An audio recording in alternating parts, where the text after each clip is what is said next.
안녕하세요, 보일입니다. 어느 날 한 청년이 인도에서 왔다는 스님을 찾아왔습니다. 어렵게 간청을 한 끝에 진리를 구하는 질문을 합니다. 부처님의 법인을 들려주십시오. 스님이 대답합니다. 부처님의 법인은 남에게서 얻는 것이 아니다 라고 말입니다. 다시 청년이 고민을 털어놓습니다. 제 마음이 불안합니다.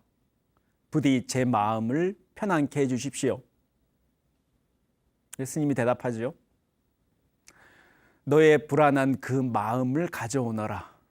그러면 마음을 편안케 해줄 것이다. 젊은이가 답답한 듯 다시 묻습니다. 그 마음은 찾아도 찾을 수가 없습니다. 이제 스님께서 담담하게 대답하십니다. 나는 이미 너의 마음을 편안케 했다. 이 말에 청년은 깨달음을 얻습니다. 이 이야기는 경덕 전등록에 나오는 여러분 잘 아시는 달마대사와 그의 제자 해가 스님의 대화 중 일부입니다. 이게 마음을 편안하게 해주는 법의 문에 들어선다고 해서 안심법문이라고도 합니다. 참 흥미롭고 드라마틱하죠. 여러분, 인공지능이 이렇게 선문답을 한다면 어떨까요? 마치 선호록에 등장하는 선사들이 환생한 것처럼 말입니다.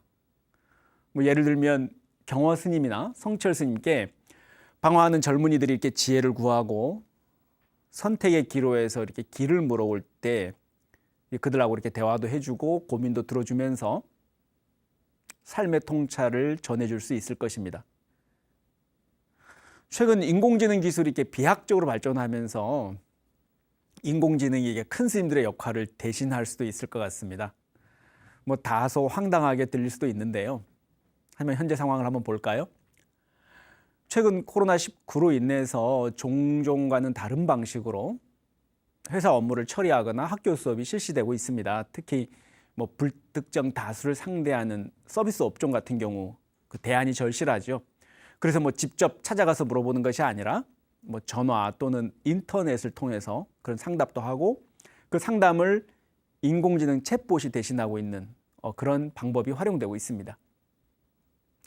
사실 인공지능 챗봇은 우리가 인지하지 못하는 사이에 우리 일상에 급속도로 파고들고 있습니다. 스마트폰에서 탑재된 그 시리 같은 프로그램이 있죠. 궁금한 것을 알려주거나 하지만 제한적이긴 하지만 일상 대화도 가능합니다. 이뿐만이 아니죠. 요즘에는 사물 인터넷 중 하나인 인공지능 스피커도 인기입니다. 각 가정에서 가족 구성원 누구나 자신의 음성을 인식하는 그렇게 인공지능 스피커에다가 대고 말을 하면 이렇게 시키는 대로 알아서 해줍니다. 텔레비전을 켜달라든지 기분 전환할 수 있는 음악을 틀어달라, 맛집 정보를 알려주고 대신 예약 전화 연결을 해줄 수도 있습니다. 마치 집사처럼 주인의 시중을 들어주는 거죠. 어렸을 적에 봤던 공상과학 영화에서 나오는 바로 그 미래가 지금 실현되고 있습니다. 일상 속에서 누구보다도 이렇게 가까운 곳에서 인간의 크고 작은 의사결정을 도와주고 일정을 관리까지 해주는 거죠. 이렇게 이런 변화에서 발맞춰서 전 세계 여러 굴지의 선도 기업들도 챗봇에 이렇게 주목하기 시작했고요. 대규모 투자 개발에 뛰어들고 있습니다. 그 결과 수많은 챗봇들이 의료나 패션, 관광, 기상예보 매우 다양한 분야에서 이미 이제 서비스를 제공하고 있습니다. 오늘은 그 중에서도 심리치료 챗봇을 중심으로 해서요. 불교 전통 속에서 이 심리치료 챗봇에 도움이 될 수 있는 그 무언가가 있는지에 대해서 생각해 보는 시간을 갖겠습니다. 여러분들 좀 생소하시겠지만 심리치료 상담 챗봇은 그 활용도가 매우 광범위하고 효과적이라는 평가를 받고 있습니다. 그리고 실질적인 치료 효과를 기대하기 위해서 그 언어 구사에 있어서 고도의 정밀도가 있어야 하는 분야죠. 심리치료 챗봇의 어떤 기술 수준을 보면 최근의 인공지능의 언어 능력을 가늠해 볼 수 있습니다. 이 인공지능 챗봇 기술을 우리 불교적 아이디어와 이렇게 접목을 시켜서 특히 그 중에서도 선문답이라는 데이터, 이 데이터를 심리치료에 활용할 수 있다면 챗봇이 인간의 어떤 고통을 완화하거나 해소하는데 큰 역할을 할 수 있을 것으로 기대합니다. 이 챗봇이란 인공지능을 이용해서 로봇과 인간이 이렇게 정보 교환이 가능하도록 한 시스템입니다. 대화 프로그램을 통해서 상대방의 의도를 인공지능이 예측하고 또 인간이 상대방이 하고자 하는 행위를 유도하도록 하는 알고리즘이죠. 여기서 챗봇은 이렇게 챗하고 로봇의 합성어죠. 실제 인간이 이렇게 직접 응답하는 것이 아니라 인공지능이 응답하는 것입니다. 여기서 정보 교환을 하는 방식이라는 게 꼭 굳이 음성 인식만을 얘기하는 건 아니고요. 문자로서 주고받는 것도 포함됩니다. 저희가 이렇게 챗봇에 주목하고 있는 이유는 제4차 산업혁명 시대에 다양한 기술이 발전하고 있는데요. 그 중에서도 인공지능의 어떤 잠재력을 집약적으로 구현할 수 있는 분야가 바로 챗봇이기 때문입니다. 인공지능 딥러닝 기술을 통해서 인공지능 스스로 자체로서 인간의 언어를 학습한다는 것은 매우 중요한 의미가 있습니다. 여러분 아시다시피 언어 구사 능력이야말로 우리 인간 호모 사피엔스 고유의 타 종족과 구별되는 압도적 능력이죠. 하지만 인공지능 발전 단계에서 필수적이면서 궁극적으로 성취해야 되는 단계이기도 합니다. 다시 말해서 인공지능 챗봇의 언어 학습 능력 그리고 구사 능력의 향상은 그 기술적 난이도만큼이나 곧 인공지능 발전의 어떤 수준을 보여주는 척도가 되기 때문입니다. 초기에 개발된 우리가 알고 있는 챗봇은 낮은 대화 수준을 보이는 정도였습니다. 인공지능 하지만 딥러닝 기술이 개발되면서 최근에 급속도로 발전했고요. 거의 인간다운 수준의 대화로 발전해 나가고 있습니다. 결국 아마 최종적으로 인공지능 챗봇은 이 4차 산업혁명 시대를 이끌어가는 핵심 기술이 될 것입니다. 그런 이유에서 아까도 말씀드렸듯이 세계의 대기업들이 모두 사활을 걸고 경쟁을 벌이고 있죠. 이 경쟁이 치열할 수밖에 없는 이유는요. 인터넷 발전의 역사가 그랬듯이 승자가 독식하는, 그러니까 전부를 가져가는 시장이기 때문입니다. 방대한 대화 패턴의 데이터 그리고 양질의 알고리즘 기술을 축적한 기업이 그러한 회사가 결국 승자가 될 것입니다. 그래서 그것을 플랫폼 삼아서 다시 유니버설 봇이라는 보편적인 거대 챗봇이 만들어질 것이고요. 사용자의 대화를 통해서 현실 세계의 다양한 정보를 수집하고 또 그 정보를 또 네트워크상에서 인터넷상에서 공유하면서 다시 이렇게 사물 인터넷 기술을 통해서 현실 세계로 제공합니다. 바로 현실 세계의 정보량하고 네트워크 세계의 정보량, 인터넷 세계의 정보량이 동등해지는 4차 산업혁명의 가장 전형이고 그 중심에 챗봇이 자리 잡고 있는 겁니다. 그럼 다시 처음 질문으로 한번 돌아가 보겠습니다. 선어록 속 달마조사가 인공지능 챗봇 알고리즘으로 환생할 수 있을까요? 대기설법, 응병여약으로 이렇게 대변되죠. 불교의 어떤 스승과 사제 간의 가장 최적화된 제접 방식은 부처님 이래로부터의 우리 불교 전통입니다. 선문답의 다양한 전개 방식과 기법들이 특정 범주로 분류할 수 있고요. 각각의 범주에는 유사한 대화 패턴이 존재합니다. 그 선문답에 나타나는 그 하나하나의 일관된 패턴을 인공지능 챗봇 개발의 데이터로서 적용해 보자는 거죠. 매우 흥미로운 시도가 될 것입니다.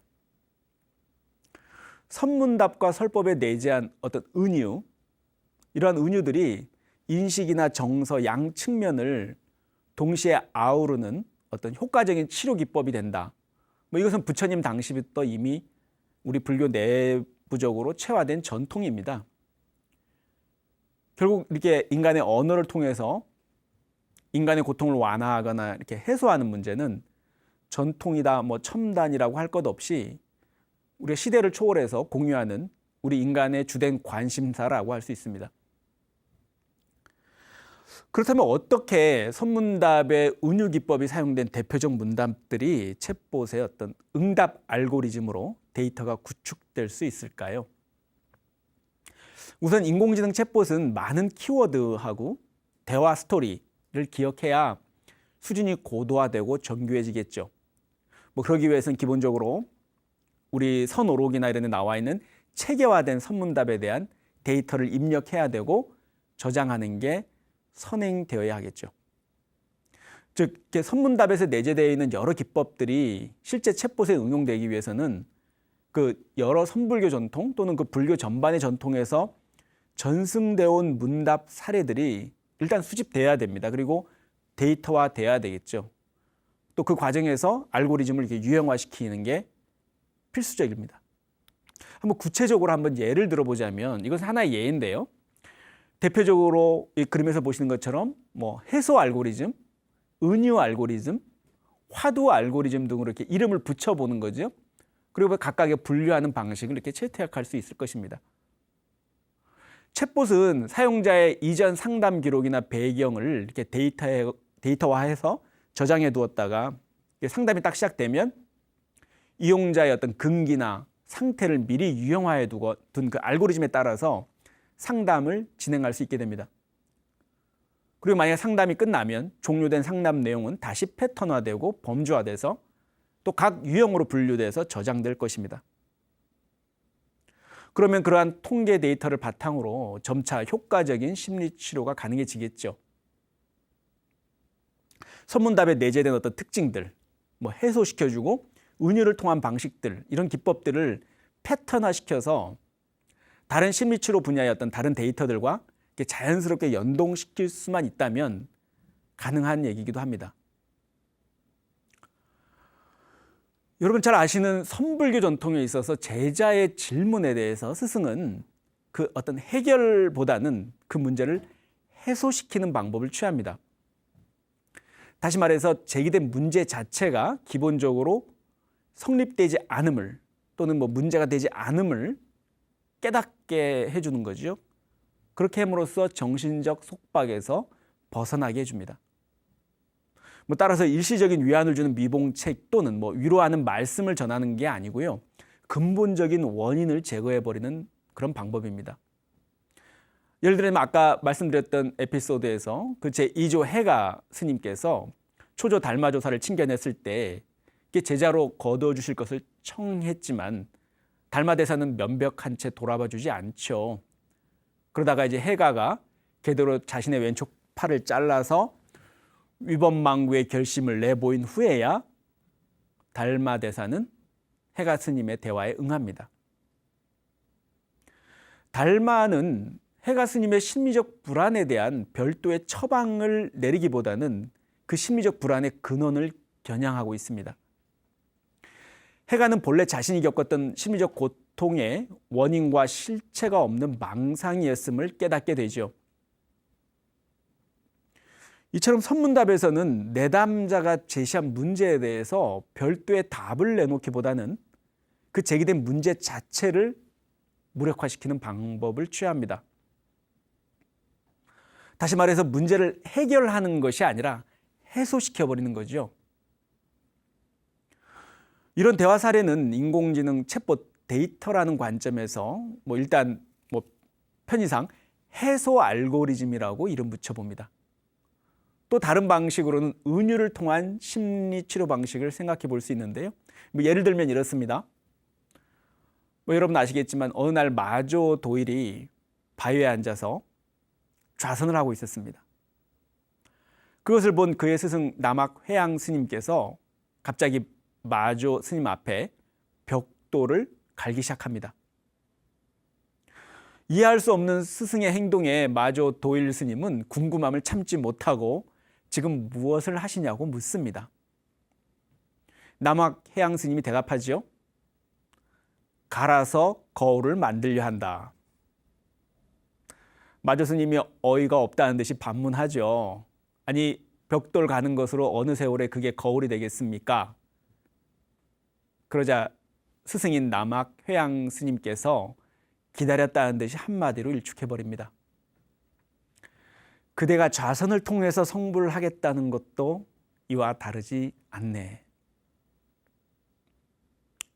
선문답은 때로는 하나의 어떤 사물의 고도의 함축적 의미를 내포시켜서 그것을 은유적으로 이렇게 드러냄으로써 제자로 하여금 어떤 관점 전환을 유도합니다. 명사로 표현되는 특정 사물을 제시하거나 매개하는 거죠. 여기서는 아마 벽돌이 될 겁니다. 그렇게 하면서 상황의 긴장과 문제를 해소하는 방식이죠. 이러한 대화 패턴의 어떤 방식, 이것을 은유 알고리즘이라고 분류할 수 있습니다. 그리고 선문에서 빼놓을 수 없는 화두가 있죠. 또 화두를 통한 소통은 어떻게 분류하면 좋을까요? 이 경우는 화두 알고리즘 데이터로 이렇게 분류하면 될 것입니다. 대표적으로 여러분 잘 아시는 조주 화상 스님의 무자 화두를 들 수 있죠. 어느 날 조주 스님께서 조주 스님한테 어떤 한 스님이 찾아와서 묻습니다. 개에게도 불성이 있습니까? 없습니까? 조주 스님이 대답하죠. 없다. 이렇게 말입니다. 아마 현대적 관점에서 대화가 이루어진다면 인공지능 챗봇에도 불성이 있습니까? 없습니까? 라고 했을지도 모르겠습니다. 이 무자 화두는 성가의 어떤 대표적 화두로서 가장 보편적 성격을 띠고 현재까지도 이렇게 실참을 통해서 스승과 제자 간에 전승되고 참구되고 있습니다. 여기서 조주 스님의 대답은 답으로 종결된 것이 아닐 뿐만 아니라 질문자는 새로운 의문을 제기하기도 전에 스스로 말문이 막히게 됨을 경험합니다. 결국 이 무자 화두를 통해서 영기, 공 또는 중도의 자각이라는 새로운 장이 펼쳐지게 되는 거죠. 이를 통해서 이렇게 주관적 편향도 극복하고요. 왜곡이 없는 상태로 이전과는 다른 안목으로 세상을 있는 그대로, 알고 있는 그대로 볼 수 있게 되는 것입니다. 물론 제가 지금 얘기한 이 세 가지 정도의 분류법만 가지고 방대한 선문답 데이터를 전부 포괄할 수는 없는 것입니다. 이 세 가지는 어디까지나 가능한 예로서 제시된 거죠. 선문답에 내포된 다양한 기법들은 궁극적인 낙처가 심리치료에 있는 게 아니고 여러분 아시겠지만 깨달음에 있는 거죠. 하지만 사유의 변화와 어떤 인식의 확장을 통해서 새로운 관점을 부여할 수 있다는 점만으로도 그 활용의 여지는 굉장히 클 것입니다. 하지만 은유를 통한 심리치료 효과가 입증됐다 하더라도 인공지능 챗봇이 과연 인간의 은유를 이해할 수 있는가? 아니면 제대로 모방할 수 있는가는 또 다른 문제겠죠. 현재 기술 수준에서는 마치 인간이 직접 상담을 하는 듯한 착각을 들게 할 정도입니다. 다시 말해 대화할 때 은유 기법을 실제로 이해하고 구사하는 것은 아니라는 점이 현재 한계라고 할 수 있습니다. 그럼에도 불구하고 이렇게 인공지능 심리 챗봇의 어떤 장점을 들자면요. 첫 번째로 상담자가 가질 수 있는 오류나 내담자에 대한 어떤 선입견의 위험성에서 벗어날 수 있다는 점을 꼽을 수 있습니다. 이것은 마치 의료 로봇을 통한 외과 수술이 그 어떤 주관적 오류를 최소화할 수 있는 것과 같은 맥락입니다.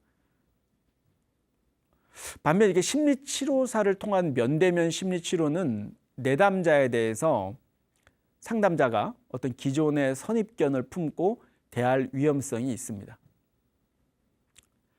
두 번째는요, 인공지능 챗봇을 통해서 심리치료 상담의 경우에서도 금기설법 또는 금기 상담이 매우 체계적으로 진행될 수 있을 것입니다. 물론 이렇게 되려면 사전에 이용자의 배경이나 병력에 대한 데이터를 기반으로 해서 이용자의 상태에 적합한 응대를 위한 어떤 알고리즘 개발이 일단은 필수적으로 이루어져야겠죠. 물론 이렇게 했다고 해서 뭐 긍정적 효과만 기대되지는 않습니다. 뭐 이렇게 이런 인공지능 챗봇을 이용했을 때 단점으로는 이용자가 어떤 심리치료 챗봇으로부터 정서적 어떤 유대감을 기대하기는 아마 힘들지 않을까 생각됩니다. 인간이 직접 상담 치료에 개입할 경우에 인공지능 챗봇보다 유리한 것은 아마 내담자가 이렇게 공감할 수 있다는 점이겠죠. 내담자가 자신의 문제점과 어려움을 토로할 때 상담자들은 그 내담자의 마음을 이렇게 읽으려고 합니다.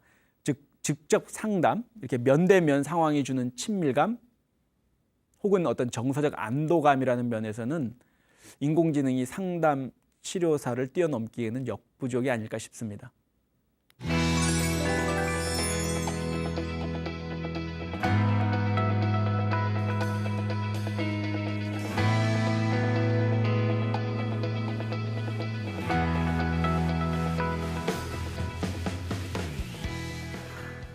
여러분, 오늘은 인공지능 심리치료 챗봇의 선문답 데이터를 알고리즘으로 만들 수 있는지 그 가능성에 대해서 한번 생각해 봤습니다. 원래 초였죠. 국내 IT 기업이 출시한 인공지능 챗봇 이루다가 있었습니다. 그 이루다는 이렇게 채팅 서비스를 위해서 20살 여대생으로 설정된 인공지능 알고리즘이었죠. 문제는 이용자들이 이 이루다에게 성희롱과 고의로 편견을 유도하는 대화를 해서 그러한 내용들이 데이터가 되도록 만들어버린 겁니다. 그리고 개발자도 이 이루다 알고리즘을 만들면서 특정 SNS의 개인정보를 임의로 사용했기 때문에 사회 문제가 되었고요. 결국 이 이루다 챗봇은 폐기되고 말았습니다. 아무리 좋은 챗봇 알고리즘을 만들더라도 어떻게 활용할지는 결국 이용자 손에 달려 있습니다. 항상 말씀드리지만 인공지능은 거울과 같아서 인간의 마음을 그대로 비추게 됩니다. 화엄경 제40권에는 이렇게 나오죠. 소가 마신 물은 우유가 되고 뱀이 마신 물은 독이 된다. 지혜롭게 배우면 깨달음을 이루고 어리석게 배우면 계속 나고 죽는다. 지혜롭게 사용하면 깨달음을 이룰 것이고 어리석게 사용한다면 윤회를 면치 못한다는 얘기겠죠. 이제 인공지능 챗봇을 탐욕의 도구로 이용할 건지 지혜의 도구로 이용할 것인지에 대한 진지한 논의와 사색이 필요합니다. 만약 인간이 인공지능 챗봇에 대해서 단지 어떤 욕망을 확장하는 도구나 지식의 습득과 소비하는 도구로 어떤 인식하는 수준을 넘어서서 붓다와 우리 역대 조사님, 스님들의 지혜를 활용하는 도구로 개발해 갈 수 있다면 인공지능의 미래가 어둡지만은 않을 것입니다. 오늘 강연 함께해 주셔서 감사합니다. 성불하십시오.